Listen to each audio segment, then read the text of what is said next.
الحمد للہ والصلاة والسلام علی رسول اللہ اما بعد اعوذ باللہ السمیع العلیم من الشیطان الرجیم من حمزہ ونفخہ ونفثہ بسم اللہ الرحمن الرحیم ولا یجرمنکم شنآن قوم علی الا تعدلوا اعدلوا هو اقرب للتقوی۔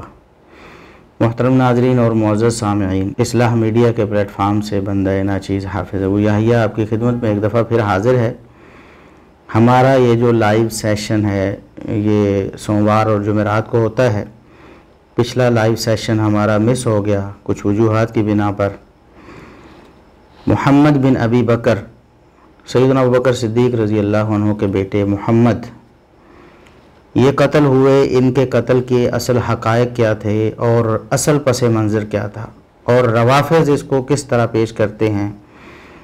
مرزا محمد علی انجینئر صاحب نے بھی روافظ کی ڈگر پر چلتے ہوئے اس کو ایک عجیب و غریب قصہ بنا کر پیش کیا۔ صحابہ کرام رضوان اللہ علیہم اجمعین، جن میں سر فہرست سیدنا معاویہ بن ابی سفیان رضی اللہ عنہما ہیں، ان کی کردار کشی کرنے کی کوشش کی، ان کے کردار پر داغ لگانے کی کوشش کی کہ یہ نعوذ باللہ ایک ناجائز اور ایک ظلماً قتل کر دیا گیا، اور یہ ثابت کرنا چاہا کہ سیدنا معاویہ رضی اللہ عنہ ایک ظالم بادشاہ تھے، نعوذ باللہ نعوذ باللہ۔ حالانکہ ایسی قطعاً کوئی بات نہیں تھی۔ پہلی بات تو یہ ہے کہ سیدنا معاویہ رضی اللہ عنہ کا عہد مبارک دور خلافت شروع ہوا ہے 40 ہجری سے، 40 سے 60 ہجری تک وہ خلیفہ وقت رہے ہیں، حکمران رہے ہیں، جبکہ یہ ان کے حکمران بننے سے، ان کے خلیفہ بننے سے پہلے کا واقعہ ہے۔ یہ تقریباً 38 ہجری کا واقعہ ہے۔ 38 ہجری میں محمد بن ابی بکر کا قتل ہوا۔ سیدنا معاویہ رضی اللہ عنہ پر اس کا الزام لگانا یہ صرف انجینئر محمد علی مرزا صاحب کا ہی حصہ ہے۔ باقی حقائق ہم انشاءاللہ آگے پیش کرتے ہیں۔ سب سے پہلے ہم آپ کو یہ بتاتے چلیں کہ محمد بن ابی بکر جو ہیں یہ صحابی نہیں ہیں۔ مرزا انجینئر صاحب نے منافقت سے کام لیتے ہوئے دھوکہ دینے کے لیے لوگوں کو انہیں بھی صحابی باور کرانے کی کوشش کی ہے۔ جو صحابہ ہیں رضوان اللہ علیہم اجمعین، ان پر تو کیچڑ اچھالتے ہیں، ان کی کردار کشی کرنے کی کوشش کرتے ہیں، ان پر زبانیں تان دراز کرتے ہیں، اور جو صحابی ہے ہی نہیں، یعنی قطعاً وہ صحابی ہیں، کسی طرح بان ہی نہیں سکتے صحابی، ان کو صحابی باور کرانے کی کوشش کی ہے۔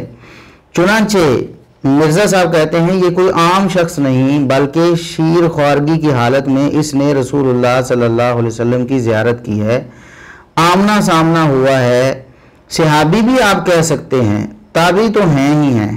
محمد ابن ابی بکر ہے نا رضی اللہ تعالیٰ عنہ علیہ السلام، یہ کوئی عام بندہ نہیں ہے۔ تو نبی علیہ السلام نے ان کو دیکھا ہوا ہے، ان کی زیارت نبی علیہ السلام نے کی ہے، اور انہوں نے نبی علیہ السلام کی زیارت کی ہوئی ہے، لیکن اپنی شیر خارگی کی عمر میں۔ صحابی بھی آپ کہہ سکتے ہیں، تابعی تو ہے ہی ہیں۔ تو محمد بن ابی بکر جو وہ صحابہ، وہ چھوٹا صحابی حضور، یعنی دیکھیں کیسا ایک شوشہ چھوڑ دیا کہ صحابی بھی آپ کہہ سکتے ہیں۔ بھئی صحابی کی تعریف کریں آپ، صحابی کسے کہتے ہیں؟ کیا بچپن میں جس کو ہوش حواس نہیں، ابھی چند دن کا بچہ ہے یا 2 دن کا بچہ ہے، تو وہ اگر رسول اللہ صلی اللہ علیہ وسلم کو دیکھتا ہے یا آپ صلی اللہ علیہ وسلم اسے دیکھتے ہیں تو کیا وہ صحابیت کا شرف حاصل کر پائے گا؟ پہلے تو یہ طے کر لینا آپ۔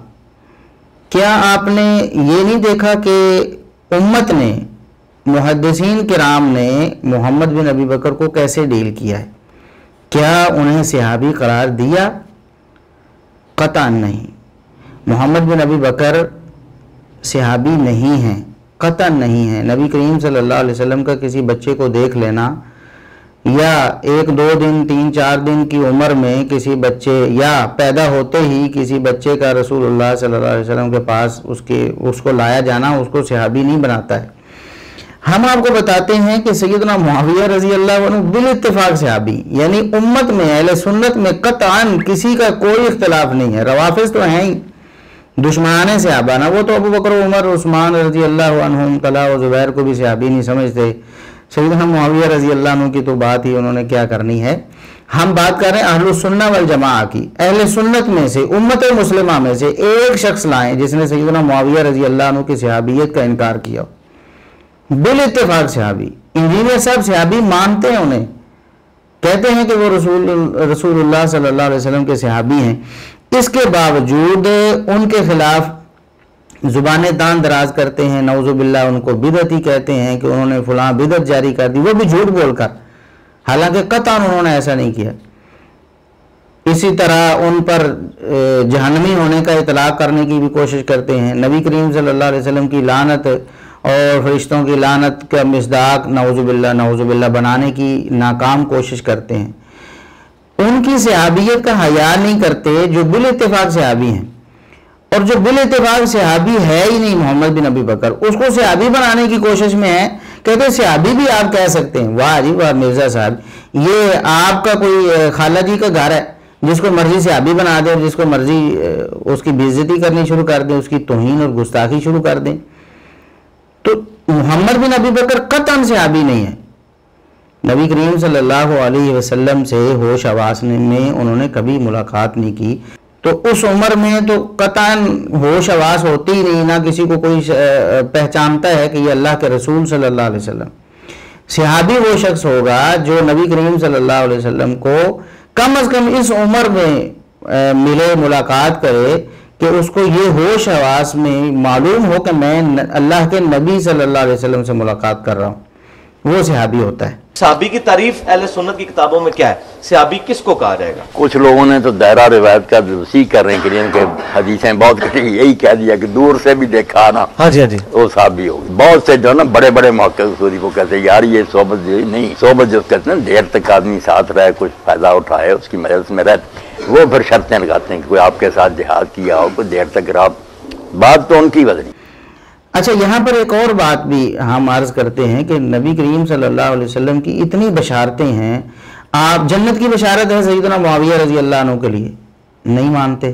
صحیح بخاری میں ہے، صحیح مسلم میں ہے، دیگر کتابوں میں ہے، نبی کریم صلی اللہ علیہ وسلم کی دعائیں ہیں، نہیں مانتے۔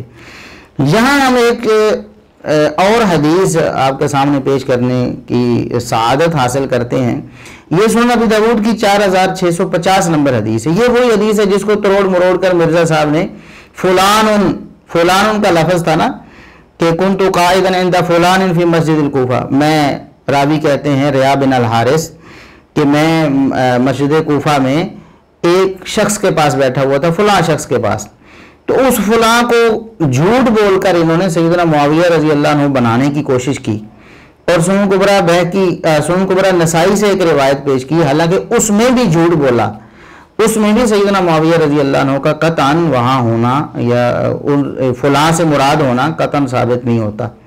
وہ روایت بھی ہم ثابت کر چکے ہیں کہ وہ روایت بھی ضعیف ہے۔ بہرحال یہ سنن ابی داؤد کی 4650 نمبر حدیث جس کو سیدنا معاویہ رضی اللہ عنہ کے خلاف پیش کرنے کی کوشش کرتے ہیں مرزا صاحب، اس میں آخر میں سعید بن زید رضی اللہ عنہ جو عشرہ مبشرہ میں سے ہیں، ان کے الفاظ ہیں، وہ فرماتے ہیں لَمَشْهَدُ رَجُلٍ مِّنْهُمْ مَعَ رَسُولِ اللَّهِ صلی اللہ علیہ وسلم يُغَبَّرُ فِيهِ وَجْهُهُ خَيْرٌ مِّنْ عَمَلِ أَحَدِكُمْ عُمُرَهُ وَلَوْ عُمِّرَ عُمَرَ نُوحٍ، کہ لوگوں سنو صحابہ کرام کے سیدنا علی رضی اللہ عنہ کے بارے میں کوئی شخص ایسی نازیبہ گفتگو کر رہا تھا، تو اس وقت سعید بن زید رضی اللہ عنہ نے یہ بات ارشاد فرمائی کہ خبردار سنو اس بات کو کہ نبی کریم صلی اللہ علیہ وسلم کے ساتھ کسی ایک غزوے میں کسی صحابی کا شریک ہو جانا، لَمَشْهَدُ رَجُلٍ مِّنْهُمْ، صحابہ میں سے کسی شخص کا رسول اللہ صلی اللہ علیہ وسلم کے ساتھ کسی ایک غزوے میں شریک ہو جانا جس میں اس کے چہرے پر صرف دھول ہی پڑ جائے، اس کی کوئی آگے کوئی کارنامہ نہ ہو، اس کا کوئی عملی طور پر اس جہاد میں حصہ نہ ہو، صرف اتنا ہی ہو جائے کہ اس کے چہرے پر گرد و غبار جو ہے نا وہ پڑ جائے اس غزوے میں، تو خیر من عمل احدکم عمرہ، تم میں سے کسی شخص کی ساری زندگی کے سارے نیک اعمال سے اس کا رسول اللہ صلی اللہ علیہ وسلم کے ساتھ یہ نکلنا افضل ہے۔ اور آگے فرماتے ہیں وَلَوْ عُمِّرَ عُمُرَ نُوحٍ، اگر اس کو نوح علیہ السلام کی بھی عمر دے دی جائے، 950 سال تو صرف انہوں نے تبلیغ کی ہے نا، تو عمر تو 950 سال سے بھی زیادہ تھی، تو تقریباً 1000 سال سے بھی زیادہ تھی عمر، تو 1000 سال سے بھی زیادہ تمہیں عمر مل جائے اور پھر تم ساری زندگی سارے نیک اعمال کرتے رہو، پھر بھی اللہ کے رسول صلی اللہ علیہ وسلم کے ساتھ کسی صحابی کا ایک غزوے میں شریک ہو جانا اس کے لیے تمہاری ساری زندگی کے سارے نیک اعمال سے افضل ہے۔ تو سیدنا معاویہ رضی اللہ عنہ نبی کریم صلی اللہ علیہ وسلم کے ساتھ غزوات میں شریک ہوئے ہیں۔ مرزا صاحب، فتح مکہ کے بعد جو غزوات ہوئے ہیں سیدنا معاویہ رضی اللہ عنہ ان غزوات میں شریک تھے، سیدنا ابو سفیان رضی اللہ عنہ بھی شریک تھے۔ تو یہ حدیثیں نہیں یاد انہیں، سیدنا معاویہ رضی اللہ عنہ کی فضیلت میں کہتے کچھ بھی نہیں ہے سوائے صحابی ہونے کے۔ بھئی یہ بھی تو صحابہ کی فضیلت ہے، نبی کریم صلی اللہ علیہ وسلم کے ساتھ غزوات میں شریک ہونا۔ تو منافقت دیکھیں آپ، جو صحابی ہے اور بشارتیں پائی ہوئی ہیں اور عشرہ مبشرہ بھی ان کی فضیلت یہ بیان کرتے ہیں کہ نبی پاک صلی اللہ علیہ وسلم کے صحابی ہیں اور آپ کے ساتھ غزوے میں شریک ہوئے ہیں، بس چہرے پر اگر دھول بھی پڑ گئی ہے تو تمہاری ساری زندگی کے نیک اعمال سے وہ دھول پڑنا ہی افضل ہو جائے گا۔ تو ان صحابہ کا کوئی حیا نہیں ہے، ان کے خلاف بغض پیدا کرتے ہیں لوگوں میں، ان کے خلاف نفرت پیدا کرنے کی کوشش کر رہے ہیں، دن رات اسی عمل میں وہ صرف کر رہے ہیں۔ اور ادھر محمد بن ابی بکر جو صحابی ہے ہی نہیں تو کہتے ہیں صحابی بھی آپ کہہ سکتے ہیں۔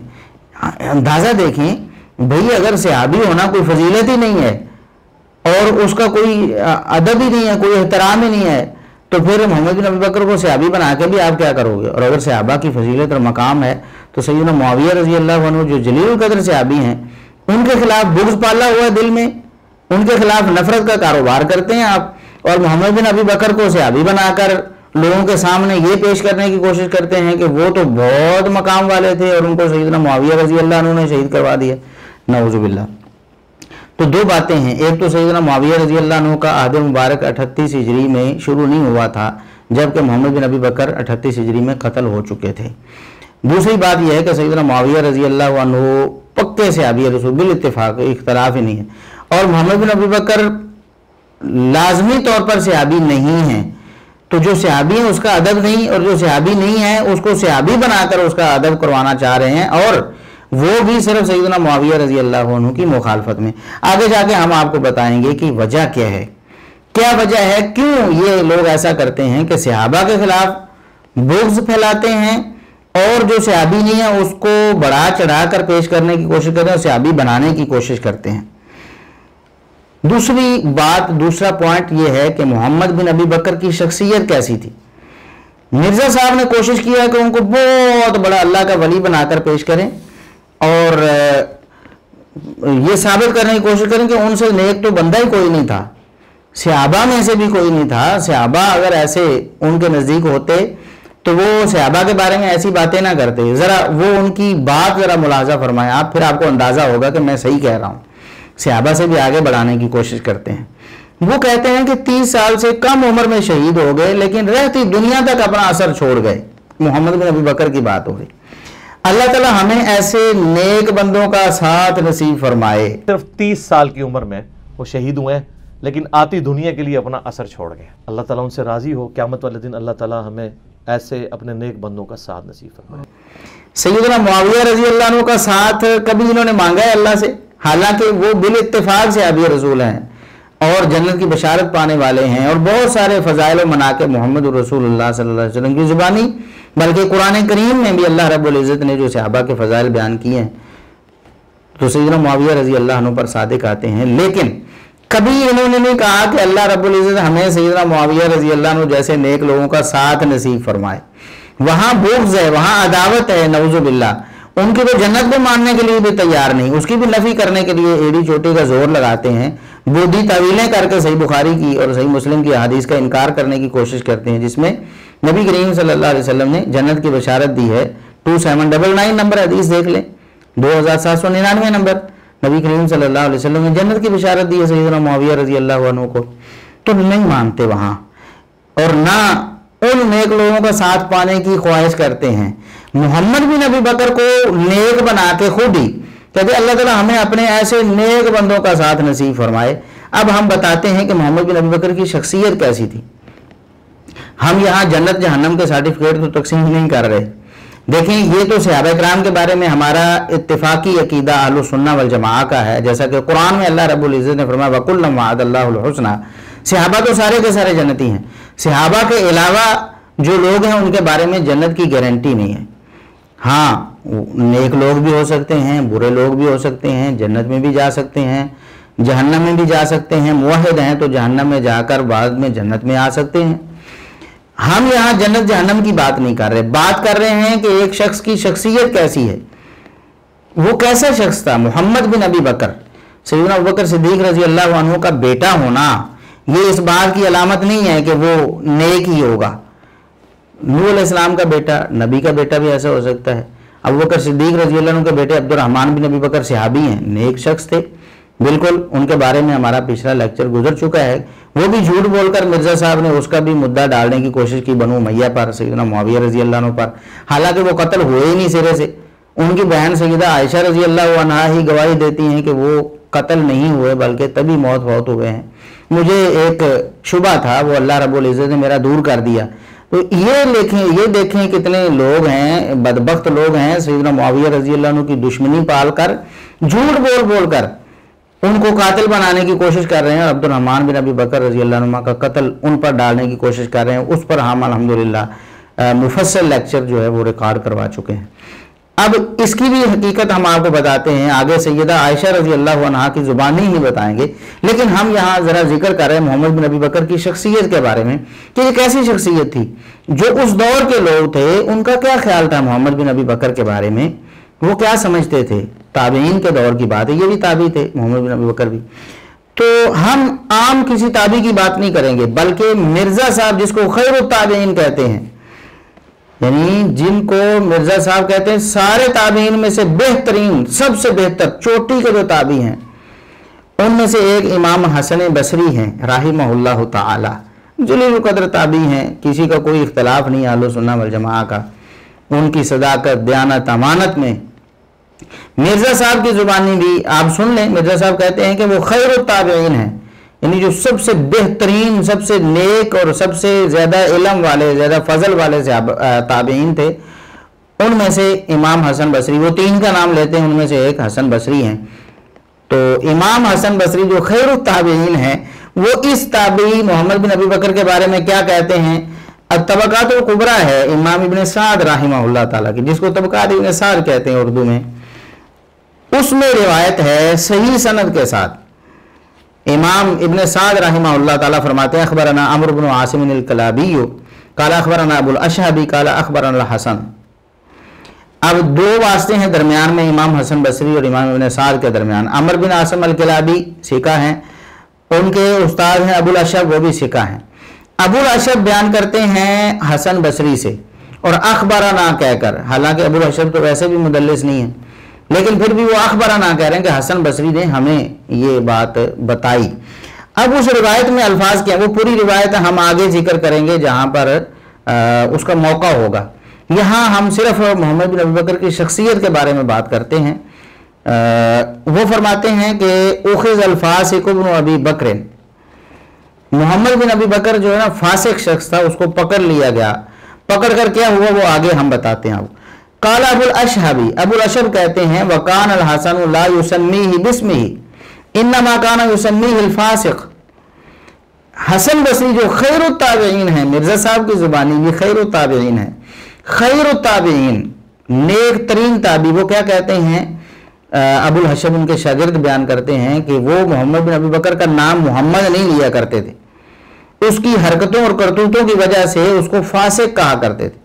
کہتے ہیں ہم نے کبھی نہیں سنا کہ انہوں نے محمد بن ابی بکر کا نام محمد لیا ہو، ہمیشہ فاسق کہہ کے یاد کرتے تھے کہ اس فاسق نے یہ کیا، اس فاسق کے ساتھ یہ ہوا. اب آپ کو اندازہ ہوا ہوگا کہ محمد بن ابی بکر جس کو یہ نیک ترین شخص بنا کر اللہ سے اس کا ساتھ نصیب کرنے کی دعا کر رہے ہیں، وہ محمد بن ابی بکر کیا شخصیت ہے اس کی. امام حسن بصری رحمہ اللہ تعالی جو خیر التابعین میں سے ہیں، وہ انہیں فاسق کہا کرتے تھے، یعنی یہ بد کردار شخص. ان کی زبانی ہم کہہ رہے ہیں، ہم نہیں کہہ رہے. امام حسن بصری رحمہ اللہ تعالی کی شہادت اور گواہی پیش کر رہے ہیں. اور دوسری گواہی یہاں ہم سیدہ عائشہ رضی اللہ عنہا کی بھی پیش کریں گے. مفصل حدیث آئندہ کچھ دیر میں کچھ منٹس بعد میں آپ کے سامنے پیش کروں گا، کیونکہ بار بار وہی حدیثیں پیش کریں تو تکرار آ جاتا ہے، ایک حدیث سے کئی دفعہ استدلال کرنا ہوتا ہے نا، تو اختصاراً یہاں میں آپ کو بتا دیتا ہوں کہ المعجم الکبیر طبرانی،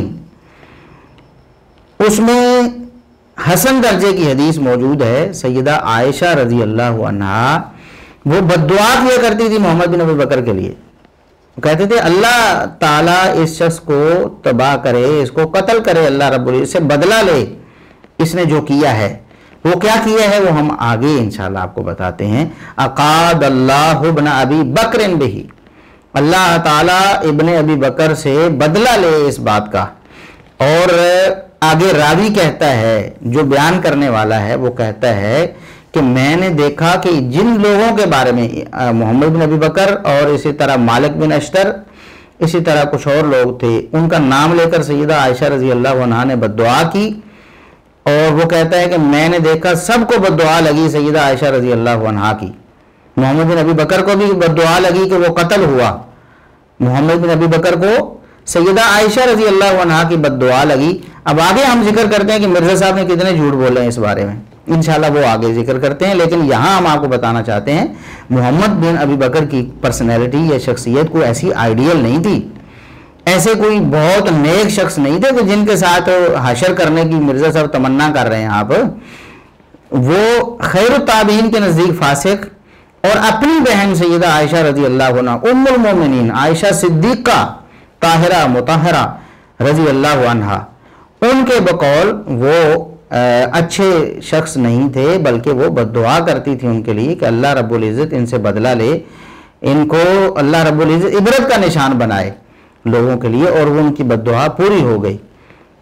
تو آگے چلتے ہیں کہ مرزا صاحب نے ایک اور بات کی ہے یہاں پر، بات کو بتنگڑ بنانے میں تو مرزا صاحب بڑے ماہر ہیں نا، ہمیشہ انہوں نے یہی کیا ہے کہ جب بھی کوئی اس طرح کی بات آئی ہے صحابہ کرام کے خلاف تو زیب داستان کے لیے انہوں نے بہت ساری چیزیں اس میں ملائیں اور اس کو بہت بڑھا چڑھا کر پیش کرنے کی کوشش کی۔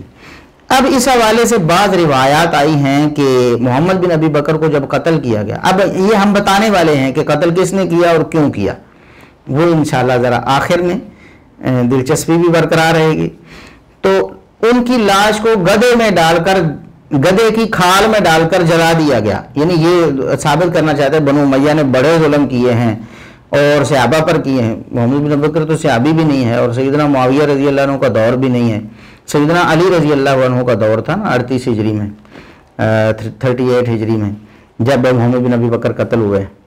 تو بہرحال ان کی لاش کو گدھے کی کھال میں ڈال کر جلا دیا گیا۔ اچھا مرزا صاحب اب کیا کہتے ہیں، دلیل کیا دیتے ہیں، ہم بتاتے ہیں آپ کو کہ مرزا صاحب کے دلائل کیسے ہوتے ہیں۔ کہتے ہیں کہ سیدنا علی نے انہیں مصر کا گورنر لگایا، شام سے سرحدیں لگتی تھیں تو چھاپا دار فوج سے انہیں قتل کروا دیا، یعنی سیدنا معاویہ رضی اللہ عنہ نے، حتیٰ کہ ایک گدھے میں ان کی لاش رکھ کر اس کو آگ لگا دی، استغفر اللہ۔ ہاں جی، اور اس کے اوپر اجماع ہے۔ دلیل کیا ہے؟ دلیل یہ ہے کہ اس کے اوپر اجماع ہے امت کا۔ تو محمد بن ابی بکر مصر کے گورنر تھے، تو ظاہر کوفے سے دور تھا، شام کی باؤنڈریز لگتی تھی، وہاں سے حضرت معاویہ کی چھاپا دار جو ٹیمیں ہیں وہ حملے کرتی تھی، تو محمد بن بکر کو قتل کروا دیا، حتیٰ کہ ایک گدھے میں ان کی لاش رکھ کے اس کو آگ لگا دی، استغفر اللہ۔ اور یہ اس کے اوپر اجماع ہے۔ محمد بن ابی بکر نوں قتل کرتے، ایک مردہ گدھے دی لاش انہوں پا کے لاش نوں ساڑ دیتا محمد کہ محمد بن ابی بکر کی لاش کو گدھے میں ڈال کر، گدھے کی کھال میں ڈال کر جلا دیا گیا۔ وہاں سننے والا کہتا ہے سبحان اللہ، کتنی بڑی دلیل ہے، اجماع جیسی قطعی دلیل، اجماع تو اس کو تو ٹھکرایا نہیں جا سکتا، بڑی مضبوط دلیل مرزا صاحب نے پیش کی ہے۔ اجماع کیسے ہوا؟ کوئی دنیا میں اس کا انکار نہیں کرے گا، ہماری اہل سنت کی تمام کتابوں میں موجود ہے، جتنی بھی صحابہ کرام کی بایوگرافی پر لکھی گئی ہیں، کوئی دنیا میں اس کا انکار نہیں کرے گا، ہماری اہل سنت کی تمام کتابوں میں موجود ہے، جتنی بھی صحابہ کرام کی بایوگرافی پہ لکھی گئی ہیں، آپ کہتے ہیں سب میں موجود ہے کہ محمد بن ابی بکر کی لاش کو گدھے کی کھال میں ڈال کر جلا دیا گیا، اور اس پر اجماع ہے۔ اچھا اب ہم آپ کو بتاتے ہیں کہ اجماع کیسے ہوتا ہے۔ مرزا صاحب جھوٹ بول دیں اور اپنے اس کمرے میں بیٹھ کر چند لوگوں کے سامنے ایک بات بے پر کی اڑا دیں تو وہ اجماع بن جاتا ہے ان کے نزدیک۔ سب سے پہلے تو ہم بتاتے ہیں کہ تاریخ ہی کی کتابوں میں محدثین اور مورخین نے کیا لکھا ہے، کیا اتفاق کا دعویٰ یا اجماع کا دعویٰ یہ ٹھیک ہے؟ اہل سنت کی ساری کتابوں میں کیا ایسے ہی لکھا ہوا ہے؟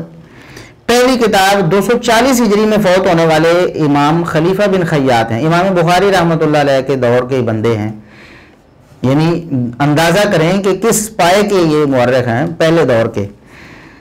وہ کہتے ہیں کہ محمد بن ابی بکر کیسے قتل ہوئے، وہ اس کے بارے میں کئی اقوال ذکر کرتے ہیں۔ ایک قول یہ ذکر کرتے ہیں کہ عمر بن عاص رضی اللہ عنہ کے ساتھ محمد بن ابی بکر کا آمنا سامنا ہوا، لڑائی ہوئی، تو محمد بن ابی بکر جو ہیں وہ ڈر کر ایک غار میں داخل ہو گئے، وہاں ایک مردہ گدھا پڑا تھا، فداخل جوفہ، وہ محمد بن ابی بکر خود اس گدھے کی لاش میں داخل ہو گیا، فَأُحْرِقَ فِي جَوْفِ الْحِمَارِ، تو اسی گدھے کی کھال میں اس کو جلا دیا گیا، یعنی عمر بن عاص رضی اللہ عنہ نے قتل کیا۔ قتل کیسے کیا؟ اس کو گدھے کی کھال میں جلا کر قتل کیا، اور اس روایت میں الفاظ کیا ہیں کہ محمد بن ابی بکر کو گدھے کی کھال میں ڈالا نہیں گیا، بلکہ گدھے کی کھال میں محمد بن ابی بکر خود داخل ہو گیا، پھر اس کو انہوں نے آگ لگا دی کہ یہ خود گدھے کی کھال میں داخل ہو گیا تو اس کو آگ لگا دیں۔ وَيُقَالُ قَتَلَهُ مُعَاوِيَةُ بْنُ حُدَيْجٍ فِي الْمَعْرَكَةِ، یہ بات آپ نے یاد رکھنی ہے، مرزا صاحب کا جھوٹ آپ نے دیکھنا ہے، کتنا بڑا جھوٹ بولا ہے، اور اس جھوٹ پہ دیکھ لیں علماء کا اجماع ہو جانا ہے۔ علماء کسی سے بھی پوچھیں کہ ان سب نے کہنا کہ یہ جھوٹ بولا ہے مرزا صاحب نے۔ جہاں گدھے کی کھال میں ڈال کر جلانے کی بات نہیں، بلکہ گدھے کی کھال میں خود داخل ہونے اور عمر بن عاص رضی اللہ عنہ کے فوجی یا ان کی طرف سے ان کو جلائے جانے کی بات ہے، وہاں عمر بن عاص رضی اللہ عنہ کی بات ہے۔ لیکن دوسری بات، دوسرا قول یہ ہے کہ قاتلہ معاویہ بن حدیج فی المعرکہ، اس محمد بن ابی بکر کو معاویہ بن حدیج نے معرکہ میں قتل کیا۔ معاویہ بن حدیج صحابی ہیں، آگے بات آئے گی، انہوں نے معرکہ میں قتل کیا، یعنی لڑائی میں مارا گیا، گدھے کی کھال میں اور لاش کو جلانا وغیرہ یہ اس قول میں نہیں ہے۔ ایک قول یہ ہے کہ اوتی ابی عمرو بن العاص فقاتلہ صبرا، قید کر کے محمد بن ابی بکر کو عمر بن عاص رضی اللہ عنہ کے پاس لے جایا گیا، فقاتلہ صبرا، انہوں نے باندھ کر اس کو قتل کر دیا، یعنی بیڑیاں لگی ہوئی تھیں، ان بیڑیوں کی حالت میں محمد بن ابی بکر کو قتل کر دیا۔ تین قول ہیں یہاں۔ خلیفہ بن خیاط 240 ہجری میں فوت ہونے والے امام بخاری رحمۃ اللہ علیہ کے دور کے مورخ ہیں، تو ٹاپ کے مورخین میں سے ہیں وہ، انہوں نے تین قول لکھے ہیں۔ مرزا صاحب کہتے ہیں اجماع ہے اس بات پر، اور مرزا صاحب تھوڑا اجماع کتنے ہوا ہے یہ تو دسو ذرا۔ امام بخاری کے دور میں جو متقدمین مورخین ہیں وہ تین قول اس کے بارے میں نقل کر رہے ہیں، اور گدھے کی کھال میں ان کا خود داخل ہونا ذکر کر رہے ہیں، اور پھر جب گدھے کی کھال میں داخل ہو گئے تو جلا دیے گئے، یہ ذکر کیا ہے، اور اس کے ساتھ دو قول اور ذکر کیے ہیں۔ اور یہ بات یاد رکھیں، آگے صحیح مسلم میں آ رہا ہے، اور اسی طرح مسند ابی عوانہ میں آ رہا ہے کہ یہ جو عمر بن عاص رضی اللہ عنہ ان کے قتل کرنے کا بیان ہے یہ غلط ہے، یہ بالکل ثابت نہیں ہے، یہ جھوٹا قصہ کہانی کسی نے بنایا ہے، کیونکہ صحیح مسلم کی حدیث کے مطابق وہ معاویہ بن حدیج رضی اللہ عنہ والا قول صحیح ہے۔ یعنی مرزا صاحب آپ کا جھوٹ تو یہاں پکڑا گیا، آپ اجماع نقل کر رہے ہیں، جبکہ صحیح مسلم میں حدیث آئی ہوئی ہے، صحیح مسلم میں حدیث آئی ہوئی ہے، اور ادھر جا کے مسند ابی عوانہ میں اس کی صراحت آئی ہوئی ہے کہ وہ جو قتل کرنے والے تھے وہ معاویہ بن حدیج رضی اللہ عنہ تھے، لہٰذا معاویہ بن حدیج رضی اللہ عنہ نے تو معرکہ میں قتل کیا ہے۔ تو یہ جھوٹ آپ کا یہاں ہی اجماع والا پکڑا گیا، تو آپ نے صحیح مسلم کو اجماع کے خلاف کر دیا ہے، صحیح حدیث کو اجماع کے خلاف، اور اجماع آپ کا خانہ ساز اجماع جو آپ نے وہاں اکیڈمی میں بیٹھ کے بنایا۔ اس کے آگے ہم تاریخ خلیفہ بن خیاط ہی، اس میں انہوں نے سند بھی ذکر کی، اگرچہ وہ سند وہ منقطع ہے، اس میں بھی یہ ہے کہ عمر بن عاص رضی اللہ عنہما نے محمد بن ابی بکر کو قید کی حالت میں قتل کیا، نہ کہ جلانے والا وہ قصہ اس میں بھی نہیں ہے۔ اسی طرح الثقات امام ابن حبان رحمہ اللہ تعالیٰ کی کتاب ہے، اس میں جا کے آپ ان کے حالات پڑھ لیں محمد بن ابی بکر کے، انہوں نے بھی کئی اقوال ذکر کیے ہیں۔ پہلا قول انہوں نے ذکر کیا ہے کہ عمر بن عاص رضی اللہ عنہ کے ہاتھوں محمد بن ابی بکر جو ہے لڑائی کے بعد وہ قتل ہوا، اور وہی قصہ یہاں بھی ذکر ہے الثقات ابن حبان میں، اگرچہ وہ قصہ ثابت نہیں ہے، وہ بھی من گھڑت ہے، صحیح سند کے ساتھ کہیں بھی نہیں آیا ہے، لیکن بتانا آپ کو یہ چاہ رہے ہیں کہ یہاں بھی ہے کہ فداخل خاربۃ فیہا حمار میت فداخل جوفہ، کہ محمد بن ابی بکر خود غار میں داخل ہوا بچتے ہوئے، جب دیکھا کہ میں اب مر رہا ہوں لڑائی میں مغلوب ہو گیا ہوں، تو بھاگ کر غار میں داخل ہوئے محمد بن ابی بکر، اور پھر گدھا وہاں پڑا تھا اس کی کھال میں خود داخل ہو گئے، تو پھر اوپر سے ان کو جلا دیا گیا۔ یہ ایک قصہ ہے عمر بن عاص رضی اللہ عنہ سے۔ آپ نے یہ بات یاد رکھنی ہے کہ جلانے والا قصہ وہ عمر بن عاص رضی اللہ عنہ سے منسوب ہے، نہ کہ معاویہ بن حدیج سے۔ اچھا، دوسرا قول وقد قیل انہ قتل بالمعرکۃ قتلہ معاویہ بن حدیج، یہ بھی کہا گیا ہے کہ ان کو معرکہ میں قتل کیا گیا، محمد بن ابی بکر کو قتل کرنے والے معاویہ بن حدیج رضی اللہ عنہ تھے۔ اب آپ کو بات سمجھ آئی؟ اگرچہ امام ابن حبان فرماتے ہیں والاول وصف، وہ پہلی بات زیادہ صحیح ہے کہ عمر بن عاص کے ہاتھوں وہ قتل ہوئے، لیکن وہ بات غلط ہے، امام ابن حبان کی بات صحیح نہیں ہے، کیونکہ صحیح مسلم میں موجود ہے، جیسا کہ ہم ذکر کر رہے ہیں بار بار، آگے انشاءاللہ وہ حوالہ آنے والا ہے۔ اسی طرح کشف المشکل ہے من حدیث الصحیحین، یہ امام ابن الجوزی رحمۃ اللہ علیہ کی کتاب، آپ کے تو ممدوح امام ہے نا، ہمارے بھی ممدوح ہیں، انہوں نے ایک کتاب لکھ دی ذم یزید کے بارے میں، اس کو بڑا اچھالا یار لوگوں نے، حالانکہ ہم تو کہتے ہیں کہ جس کی بھی بات ہو، باسند ہو، صحیح الاسناد ہو، اس کو قبول کرنا چاہیے۔ تو امام ابن الجوزی رحمۃ اللہ علیہ نے ہی لکھا ہے محمد بن ابی بکر کو قتل کرنے والے کون تھے۔ پہلا قول انہوں نے لکھا ہے کہ معاویہ بن حدیج نے محمد بن ابی بکر کو قتل کیا۔ اچھا، آگے ہے ثم جعلہ فی جیفۃ حمار واحرقہ، پھر اس کو گدھے کی کھال میں ڈال کر جلا دیا۔ بات سمجھ آئی؟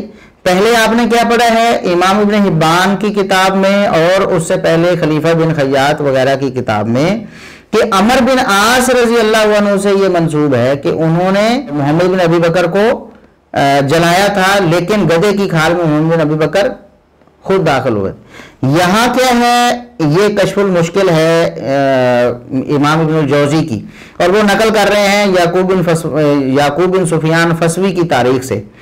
اس تاریخ میں کیا لکھا ہوا کہ معاویہ بن حدیج نے قتل کیا، اور قتل کر کے گدھے کی کھال میں خود ڈالا اور اس کو جلا دیا۔ آپ سمجھ رہے ہیں نا؟ اب اجماع کس پر ہے؟ ذرا مرزا صاحب بتائیں گے کس پر اجماع ہے؟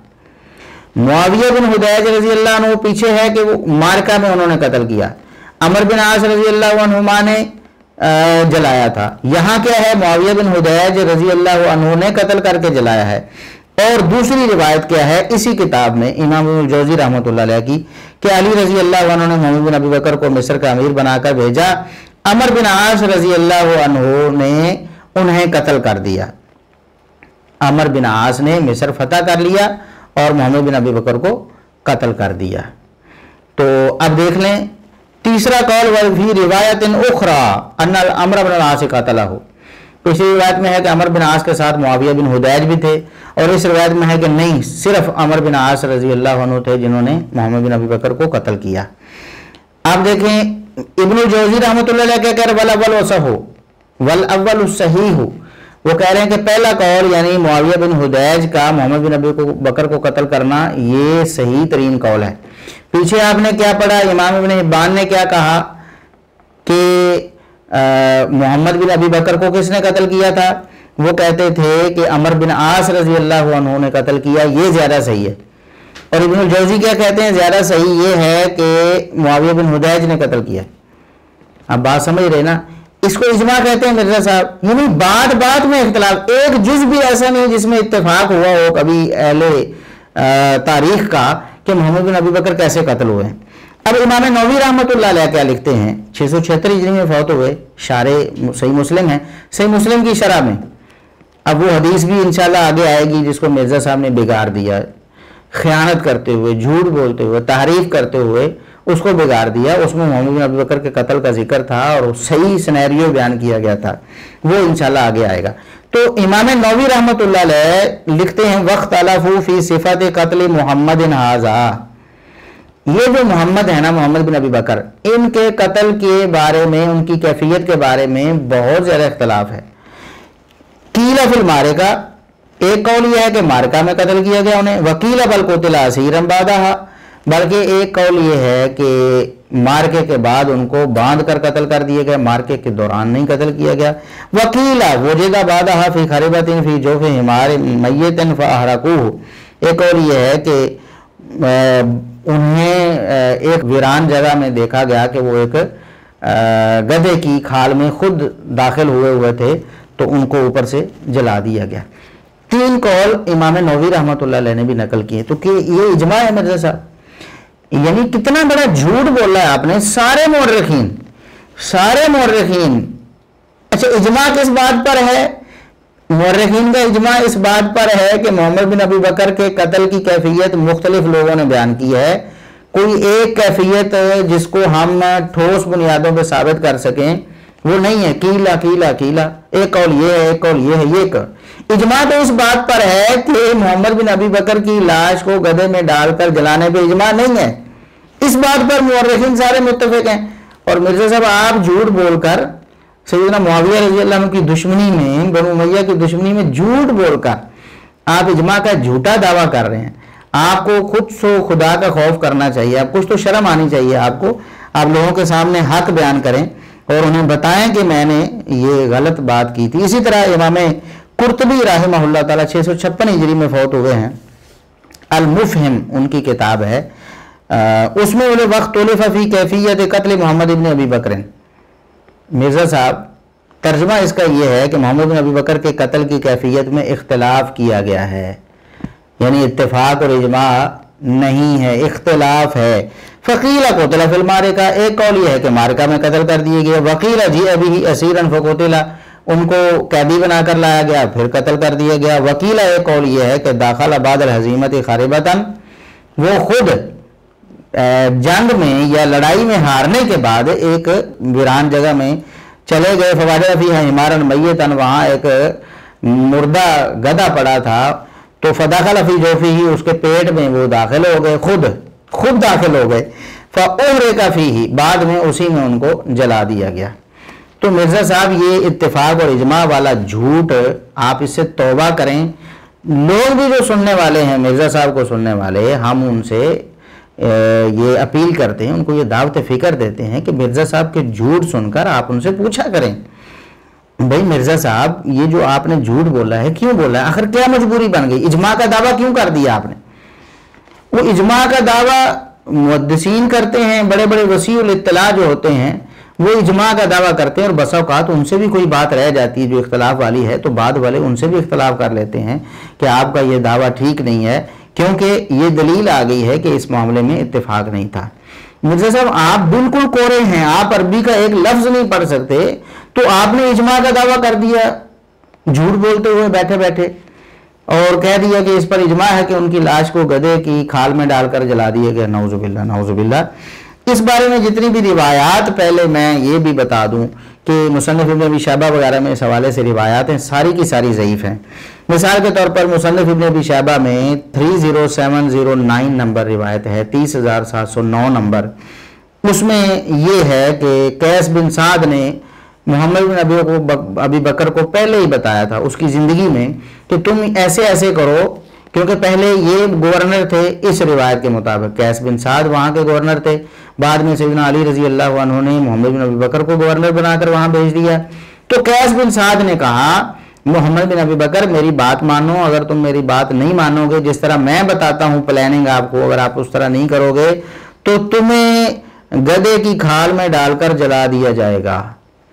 اچھا، اب یہ روایت جو ہے یہ ضعیف روایت ہے۔ محمد بن سیرین اس روایت کو بیان کرتے ہیں، محمد بن سیرین کا سیدنا علی رضی اللہ عنہ سے سماع نہیں ہے، تو جب ان کے دور کے بندے ہی نہیں ہیں، ان سے سماع ہی نہیں ہے، تو پھر یہ بات کس نے انہیں بتائی کہ علی رضی اللہ عنہ نے قیس بن سعد کو بھیجا تھا، پھر ان کو معزول کیا، پھر محمد بن ابی بکر کو بھیجا، اور پھر قیس بن سعد نے یہ باتیں کی؟ یہ ساری کی ساری سیدنا علی رضی اللہ عنہ کے دور کی باتیں ہیں جو کہ امام محمد بن سیرین رحمہ اللہ تعالیٰ نے نہیں پایا، تو منقطع روایت ہے۔ اسی طرح جتنی بھی روایتیں ہیں اس بارے میں امام ابن حزم رحمہ اللہ تعالیٰ نے لکھا المحلہ میں کہ ابن سیرین لم یسمع من علی کلمتن، سیدنا علی رضی اللہ عنہ سے ایک لفظ بھی انہوں نے ابن سیرین نے نہیں سنا، یعنی یہ اس دور میں سماع نہیں کرتے تھے، ان کی عمر یہ نہیں تھی کہ وہ سماع کرتے، یا ان کا علاقہ وہ نہیں تھا سیدنا علی رضی اللہ عنہ جہاں رہتے تھے وہاں، یعنی سماع لقاء ان کا سیدنا علی رضی اللہ عنہ سے نہیں ہے۔ تو یہ باتیں پھر انہوں نے کہاں سے سنی؟ ظاہر ہے کسی اور واسطے سے سنی ہوں گی۔ وہ واسطہ کون سا ہے؟ اس کو منقطع روایت کہتے ہیں، یہ روایت منقطع ہے۔ اسی طرح جتنی بھی روایتیں اس حوالے سے، حسن بصری رحمہ اللہ تعالیٰ سے بھی طبقات ابن سعد کی وہ روایت جو ہم نے کہا تھا نا، ہم آگے اس کو تفصیل سے پیش کریں گے، تو اس میں بھی یہ الفاظ ہیں کہ فَأُخِذَ فَجُعِلَ فِي جَوْفِهِ حِمَارٍ ثُمَّ أُحْرِقَ عَلَيْهِ، کہ محمد بن ابوبکر کو پکڑا گیا اور گدھے کی کھال میں ڈالا گیا، گدھے کے پیٹ میں ڈالا گیا، پھر اس کو جلا دیا گیا۔ یہ طبقات ابن سعد کی روایت ہے، لیکن یہ بھی منقطع ہے کہ حسن بصری، پہلی بات تو یہ ہے کہ وہ مدلس ہیں، حسن بصری مدلس ہیں، یہاں انہوں نے سماع کی یا مشاہدے کی صراحت نہیں کی۔ اگر وہ کہتے کہ میں نے دیکھا کہ محمد بن ابی بکر کو ایسے کیا گیا، پھر تو ان کی بات ہوتی، ہم قابل قبول ہوتی، یا وہ کہتے کہ مجھے فلاں نے بتایا، میں نے فلاں کو سنا جس نے وہ مشاہدہ کیا تھا یا وہ موقع دیکھا تھا، تو تب بھی ان کی بات مانی جاتی۔ تو امام حسن بصری نے بھی سنی سنائی بات کی ہے، کس نے انہیں سنائی ہے اس بات کا ہمیں پتہ نہیں ہے۔ تو محمد بن ابی بکر کے بارے میں امام حسن بصری کا فاسق کہنا تو ثابت ہے، جیسا کہ ہم بتا چکے ہیں کہ ان کے شاگرد نے بتایا کہ ہمیں جب بھی ذکر کرتے امام حسن بصری محمد بن ابی بکر کا تو ان کو فاسق کہہ کر پکارتے تھے، کبھی ان کا نام نہیں لیتے تھے، یہ تو ثابت ہے۔ لیکن ان کا گدھے کی کھال میں ڈال کے یا گدھے کے پیٹ میں ڈال کے جلایا جانا یہ ثابت نہیں ہے۔ اس لیے جتنی بھی روایتیں اس حوالے سے، کوئی بھی روایت گدھے کی کھال میں ڈال کر ان کو جلانے کی ثابت نہیں ہے۔ جو روایتیں ہیں، کسی میں ہے کہ وہ خود داخل ہوئے، کسی میں ہے کہ ان کو ڈالا گیا، یہ یہاں بھی تضاد ہے، اور پھر ان کے قتل کی کیفیت میں بھی اختلاف ہے۔ ان کو مارکہ میں لڑائی کے دوران قتل کر دیا گیا، یہ بھی قول ہے۔ ان کو لڑائی کے بعد قید کی حالت میں قتل کر دیا گیا، یہ بھی قول ہے۔ اور ان کو گدھے کی کھال میں وہ خود داخل ہوئے، اوپر سے ان کو جلا دیا گیا، یہ بھی ایک قول ہے۔ اور چوتھا قول یہ بھی ہے کہ وہ ان کو قتل کر کے گدھے کی کھال میں ڈالا گیا اور اوپر سے جلایا گیا، یہ بھی قول ہے۔ اور ثابت ان میں سے کوئی بھی نہیں، ان کے قتل کی کیفیت ثابت نہیں ہے۔ لہٰذا مرزا صاحب یہ بھی آپ نے جھوٹ بولا اجماع کے نام پر، لہٰذا اللہ کے لیے آپ توبہ کریں، ایسے جھوٹ امت سے نہ بولیں، لوگوں کو گمراہ نہ کریں۔ اس دنیا سے آپ نے چلے جانا ہے، آخر کار ایک نہ ایک دن سب نے ہی چلے جانا ہے۔ مرزا صاحب آپ نے بھی چلے جانا ہے، اللہ کے دربار میں آپ پیش ہوں گے، اللہ کو کیا جواب دوں، کیا جواب دیں گے؟ ہم تو ہر بات میں الحمدللہ یہ سوچتے ہیں کہ ہم یہ بات کر رہے ہیں، ہم نے اللہ کے ہاں اس بات کا جواب دینا ہے، ہمیں پوچھا جانا ہے کہ آپ نے یہ بات کیوں کی تھی۔ اس لیے ہم پرکھ کر اس کو ریسرچ کر کے، مکمل تحقیق کر کے، انصاف کے ساتھ جو بات سامنے آتی ہے ہم اس کو پیش کرتے ہیں۔ اور اگر ہمیں کسی چیز میں کوئی شبہ ہوتا ہے تو دیکھ لیں، ہم نے 3 دن ڈیلے نہیں کر دیا، سوموار کو یہ جو سیشن ہونا تھا، لیکن ہم نے اس کو 3 دن ڈیلے کر کے آج جمعرات کو کیا ہے۔ وجہ کیا تھی؟ ایک روایت، اس کی تحقیق، کہ کہیں ایسا نہ ہو کہ تحقیق کے اصولوں کے مطابق روایت ضعیف ہوتی ہے اور ہم اس کو صحیح کہہ کے امت کے سامنے پیش کر دیں، تو یہ انصاف نہیں ہے۔ جب ہمیں پتہ ہے کہ ہماری تحقیق مکمل نہیں تو ہم کیوں لوگوں کے سامنے ایسی بات کریں؟ مرزا صاحب جب آپ نے تاریخ کی کتابیں پڑھی ہی نہیں ہیں تو جھوٹ بول کر اجماع کا دعویٰ کیوں کر دیا جھوٹا، جو کہ اب الحمدللہ محدثین کی زبانی جھوٹا ثابت ہو گیا، اور یہ سارے حوالے امت کے سامنے بھی ہیں، لوگ خود سمجھ جائیں گے کہ آپ کتنا علمی کتابی ہیں اور کتنے آپ جھوٹ بولتے ہیں۔ اب اگلی بات یہ ہے کہ جیسا کہ ہم نے بتایا، مرزا صاحب جب بھی کوئی جھوٹ بولنا ہوتا ہے نا، جس چیز کا کوئی حوالہ نہیں ہوتا صحیح الاسناد، تو اس کے بارے میں کہہ دیتے ہیں کہ ساری کتابوں میں لکھا ہے، ساری کتابوں میں لکھا ہے۔ اور مرزا صاحب اگر ساری کتابوں میں لکھا ہے، ساری کتابوں میں کیا لکھا ہے وہ بھی ہم بتا چکے ہیں، جھوٹ ان کا پکڑا گیا، ساری کتابوں میں یہ لکھا ہی نہیں ہے جو مرزا صاحب نے بتایا، بلکہ ساری کتابوں میں کچھ اور بھی لکھا ہے جس کو مرزا صاحب ہڑپ کر گئے ہیں۔ لیکن اگر ساری کتابوں میں بالفرض لکھا بھی ہو، مثال کے طور پر تاریخ کی جتنی مشہور کتابیں ان کے اندر ایک واقعہ لکھا ہو، تو کیا وہ سچا ثابت ہو جائے گا؟ نہیں، یہ دلیل نہیں ہوتی مرزا صاحب. نہ آپ کو اجماع کا پتہ ہے نہ آپ کو تواتر عملی کا پتہ ہے. اجماع تب ہوتا جب ساری امت بیک زبان، کوئی بھی اختلاف کرنے والا نہ ہوتا، صرف نقل کرنے پر نہیں بلکہ سارے کہتے کہ یہ واقعہ ایسے ہی ہوا ہے. سب کو یقین ہوتا ہے اس بات پر کہ محمد بن ابی بکر کی لاش وہ جلائی گئی ہے گدھے کی کھال میں ڈال کر، تب تو اس کو آپ اجماع کہہ سکتے تھے. یعنی اس دور سے لے کر صحابہ سے لے کر تابعین سے لے کر تبع تابعین سے لے کر ائمہ دین سے لے کر ہر بندہ یہ عقیدہ رکھتا، یہ یقین رکھتا کہ محمد بن ابی بکر کی لاش کو جلایا گیا تھا، تب تو ہوتا یہ تواتر یا یہ اجماع. اب دیکھیں صحابہ میں سے کس نے کہا ہے یہ کہ اس کی کھال کو اس کو گدھے کی کھال میں ڈال کر جلایا گیا؟ کسی نے نہیں کہا، حالانکہ صحابہ کرام وہاں موجود تھے اس دور میں. تابعین میں سے امام حسن بصری نے کہا ہے لیکن ان کا سماع و لقاء نہیں ہے. اور پھر آگے اقوال دیکھ لیں، مورخین کے مختلف ہیں. کوئی کہتا ہے ایسے قتل ہوا، کوئی کہتا ہے ایسے ہوا، کوئی کہتا ہے ایسے ہوا، کوئی کہتا ہے ایسے ہوا. 4 5 اقوال ہیں، کسی میں کچھ ہے کسی میں کچھ ہے، جیسا کہ ہم بتا چکے ہیں. لہٰذا یہ جو کہتے ہیں نا ساری کتابوں میں لکھا ہے. اب ہم آپ کو بتاتے ہیں کہ ساری کتابوں میں کیا کیا لکھا ہوا ہے. نور الدین زنگی کا ایک واقعہ آپ نے بڑا مشہور ہے، سنا ہوگا سب لوگوں نے، زبان زد عام ہے. کسی کتاب کو اٹھا لیں آپ جو اس دور کی تاریخ کو بیان کرتی ہے، نور الدین زنگی کی تاریخ بیان کرتی ہے، اس میں آپ کو یہ واقعہ مل جائے گا. شاید ہی کوئی کتاب ہو جو اس سے خالی ہو، سب نے یہ واقعہ نقل کیا ہے. اب مرزا صاحب نے اس واقعے کا انکار کرنا تھا. ہم بھی کہتے ہیں ثابت نہیں ہے، یہ بات صحیح ہے، یہاں تک ہم اتفاق کرتے ہیں مرزا صاحب سے، یہ واقعہ ثابت نہیں ہے. اور یہ مرزا صاحب کو کیسے پتہ چلا؟ شیخ زبیر علی زئی رحمۃ اللہ علیہ اس کے بارے میں لکھ گئے، یعنی ایک اہل حدیث عالم اس واقعے کی حقیقت بیان کر گئے. وہاں سے پڑھ کر مرزا صاحب نے چوری کر کے لوگوں کے سامنے یہ بات بیان کر دی کہ نور الدین زنگی کا واقعہ ثابت نہیں ہے. لیکن ان کو یہ بات یہاں کیوں نہیں سمجھ آئی؟ ساری کتابوں کی بات ہے تو ساری کتابوں میں تو آپ کو پڑھ کے دیکھ لیں، تاریخ کی کتابیں جو ہیں جو نور الدین زنگی کے حالات کو ڈسکس کرتی ہیں سب میں یہ واقعہ موجود ہے.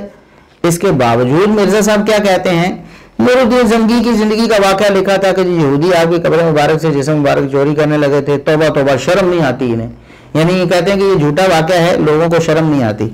انہوں نے سرنگ کھود لی، پھر وہاں سیسا پگھلا کر ڈال دیا. نور الدین زنگی کا یہ واقعہ جس کتاب سے لیا جاتا ہے وہ ہے الوفاء شیخ سمودی کی. 911 ہجری میں وفات ہو گئے ہیں. نور الدین زنگی سے لے کر ان تک 500 سال کا فرق ہے، وہ 500 سال پرانی بات کر رہے ہیں، کوئی سند بیان نہیں کر رہے. تو کہاں سے ایکسیپٹیبل ہوگی؟ میں یہاں ایک واقعہ گھڑ کر بیان کر دیتا ہوں کہ اس طرح ہوا تھا تو آپ کہیں گے کہ سند کیا ہے. امام بخاری نے بھی 200 سال بعد حدیث کی کتاب لکھی، لیکن وہ بیان کرتے ہیں کہ میں نے سنا، فلاں سے سنا، فلاں سے سنا. سند ہونا اس کی، ہم کوئی داڑھی پگڑی ناپیں گے ان کی. امام مسلم مقدمے میں لکھا ہے کہ مدینہ میں 100 تابعین ایسے تھے جن کے بارے میں مشہور تھا وہ بڑے نیک ہیں، لیکن حدیث ان سے نہیں لی جاتی، وہ ہر سنی سنائی بات آگے کر دیتے تھے. یہ بالکل من گھڑت واقعہ ہے. نور الدین زنگی والا واقعہ آپ نے بڑا سنا ہو، یہودی جو ہے آپ کی قبر مبارک سے جسم مبارک جو ہے وہ چوری کرنے لگے تھے، توبہ توبہ شرم نہیں آتی. انہوں نے سرنگ کھود لی، پھر وہاں پہ سیسا پگھلا کے ڈال دیا اور یہ کر دیا اور وہ کر دیا. بھائیو نور الدین زنگی کا یہ جو واقعہ جس کتاب سے لیا جاتا ہے وہ کتاب ہے الوفاء شیخ سمودی کی. 911 ہجری میں مفوت ہوئے ہیں. نور الدین زنگی سے لے کر ان کے درمیان تک 500 سال کا فرق ہے. وہ 500 سال پرانی بات کر رہے ہیں اور کوئی سند نہیں بیان کر رہے، تو کہاں سے ایکسیپٹیبل ہوگی؟ میں بھی ایک واقعہ گھڑ کے یہاں بیان کر دیتا ہوں کہ اس طرح ہوا تھا، تو آپ کہیں گے سند کیا ہے؟ امام بخاری نے بھی 200 سال کے بعد حدیث کی کتاب لکھی، لیکن وہ بیان کرتے ہیں، امام بخاری لکھتے ہیں، لیکن سند تو ہونا اس کی. ہم اس کی داڑھی یا پگڑی ناپیں گے؟ ہم تو کہ بھائی علم کا میدان ہے، بات بیان کرو. اور امام مسلم نے تو مقدمے میں لکھا ہے کہ مدینہ شریف میں 100 ایسے تابعین تھے جن کے بارے میں یہ مشہور تھا کہ یہ بہت نیک لوگ ہیں، اور یہ بھی محدثین کے نزدیک مشہور تھا کہ حدیث کے معاملے میں یہ ان کی حدیث ایکسیپٹیبل نہیں ہوگی، یہ ہر سنی سنائی بات آگے کر دیتے. تو یہ بالکل من گھڑت واقعہ ہے. یعنی مرزا صاحب کا دل چاہے کسی واقعے کو من گھڑت کر لیں، مرزا صاحب کا دل چاہے اس کو ایکسیپٹیبل بنا لیں، مرزا صاحب کا دل چاہے تو اس کو ایکسیپٹیبل نہ مانیں. یہ فیصلہ کس نے کرنا ہے؟ مرزا صاحب کی انا پرستی ہے، مرزا صاحب کی سوچ اور فکر نے یہ فیصلہ کرنا کون سا واقعہ صحیح ہے کون سا نہیں. یہاں انہوں نے اس عبارت میں بھی بڑے جھوٹ بولے ہیں، یہاں ہم اس کی تفصیل نہیں کر رہے، کتاب کا نام بھی غلط لیا ہے، وفاء الوفاء کو کہتے ہیں الوفاء، حالانکہ یہ عربی قواعد کے اعتبار سے ہی غلط ہے، یہ جہالت کی دلیل ہے. اور پھر سمودی اور واقعے کے درمیان 500 سال کا فاصلہ، یہ بھی جھوٹ پر مبنی ہے، 500 سال کا فاصلہ نہیں ہے. اور سب سے پہلے علامہ سمودی نے اس واقعے کو نقل کیا ہے، یہ بھی جھوٹ ہے، اس سے پہلے بھی علماء نے نقل کیا ہے. لیکن ہم یہ کہتے ہیں کہ یہاں تک مرزا صاحب کی بات ٹھیک ہے کہ یہ واقعہ ثابت نہیں، لیکن پیمانہ تو ایک رکھے نا مرزا صاحب. اگر بہت ساری کتابوں میں ذکر ہونا دلیل ہے تو نور الدین زنگی کا واقعہ تو بہت ساری کتابوں میں ہے. جن کتابوں میں آپ نور الدین زنگی کے حالات پڑھیں گے تقریباً سب میں آپ کو یہ واقعہ ملے گا. جتنی کتابوں سے گدے میں کی کھال میں ڈال کر یا پیٹ میں ڈال کر جلانے کا واقعہ آپ کو ملے گا نا مرزا صاحب، وہ بھی اختلاف کے ساتھ، اس سے زیادہ کتابوں میں نور الدین زنگی کا واقعہ مل جائے گا، وہ بھی اتفاق کے ساتھ، کسی نے اختلاف نہیں کیا اس کے بارے میں، لیکن پھر بھی آپ اس کو کہتے ہیں کہ ثابت نہیں ہے کیونکہ اس کی سند نہیں ہے. تو مرزا صاحب سند کا مطالبہ نور الدین زنگی کے واقعے میں آپ کر رہے ہیں، تو یہ گدے کی کھال میں ڈال کر جلانے کے واقعے میں آپ سند کا مطالبہ کیوں نہیں کر رہے؟ اس لیے کہ آپ نے جھوٹ بولنا ہے، لوگوں کو ان کے جذبات سے کھیلنا ہے جھوٹ بول بول کے. لہٰذا یہ مرزا صاحب آپ کا سراسر جھوٹ ہے اور یہ آپ کی ایک منافقت اور دوغلی پالیسی ہے.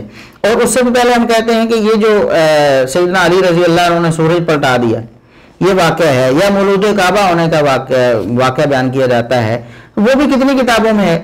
ابھی وہ جو ہمارے ہیں بریلوی مناظر صاحب حنیف قریشی صاحب، مفتی حنیف قریشی صاحب، وہ ٹی وی پہ بیٹھ کے لوگوں کو بتا رہے تھے کہ یہ 70 کتابوں میں ہے. میں اس کے حوالے پیش کر سکتا ہوں.